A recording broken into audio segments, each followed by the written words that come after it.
समाजवादी पक्षाचे ज्येष्ठ नेते आणि संभलचे खासदार शफिकुर रहमान बर्क यांचं मंगळवारी वृद्धापकाळानं निधन झालं। ते 94 वर्षाचे होते। शफिकुर रहमान बर्क हे बऱ्याच दिवसापासून आजारी होते। त्यांना मुरादाबाद येथील रुग्णालयात दाखल करण्यात आलं होतं।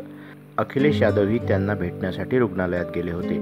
आगामी लोकसभा निवडणुकीत समाजवादी पक्षाने त्यांना संभळमधून उमेदवारी दिली होती। शफिकुर रहमान बर्क हे लोकसभेतील सर्वात वयस्कर खासदार होते। शफिकुर रहमान बर्क 4 वेळा आमदार आणि 5 वेळा खासदार राहिले आहेत। 1996 मध्ये समाजवादी पक्षाच्या तिकिटावर लोकसभा निवडणूक जिंकून ते पहिल्यांदा संसदेत पोहोचले। त्याचवेळी 2014च्या मोदी लाटेत त्यांनी बसपाच्या तिकिटावर लोकसभा निवडणूकही लढवली आणि जिंकली।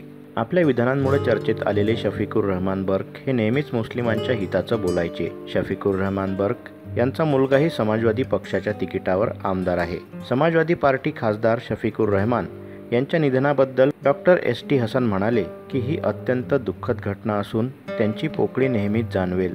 त्यांच्या निधनानं आपल्या सर्वांचं आणि पक्षाचं मोठं नुकसान झालं आहे। देशाचा एक महान नेता या जगातून निघून गेला, ज्यांनी कधीही कोणाच्या भीतीनं काम केलं नाही। कदाचित असे धाडसी आणि प्रामाणिक नेते संपूर्ण देशात फार कमी आहेत। महिन्याच्या सुरुवातीला प्रकृती खालावल्यानं त्यांना मुरादाबाद येथील एका खासगी रुग्णालयात दाखल करण्यात आलं होतं। तेथे त्यांच्यावर उपचार सुरू होते। बर्क यांच्या निधनामुळे समाजवादी पक्षाच्या कार्यकर्त्यांमध्ये शोककळा पसरली आहे। शफिकुर रहमान बर्क यांचा जन्म 11 जुलै 1930 रोजी उत्तर प्रदेशातील संभल येथे झाला होता। समाजवादी पक्षाचे उमेदवार म्हणून लोकसभा निवडणूक जिंकून ते संसदेत पोहोचले। 1996 मध्ये त्यांनी समाजवादी पक्षाच्या तिकिटावर पहिल्यांदा लोकसभा निवडणूक जिंकली। त्याचवेळी त्यांनी 2014 मध्ये बसपाकडून लोकसभा निवडणूक लढवली होती आणि जिंकली होती।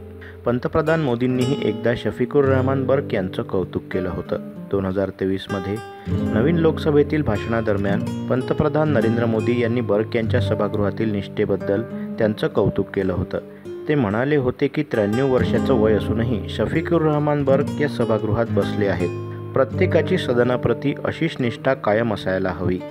व्हिडिओला लाईक करा, शेअर करा, मंडल न्यूजच्या यूट्यूब चॅनलला सबस्क्राईब करा आणि फेसबुक पेजला फॉलो करा।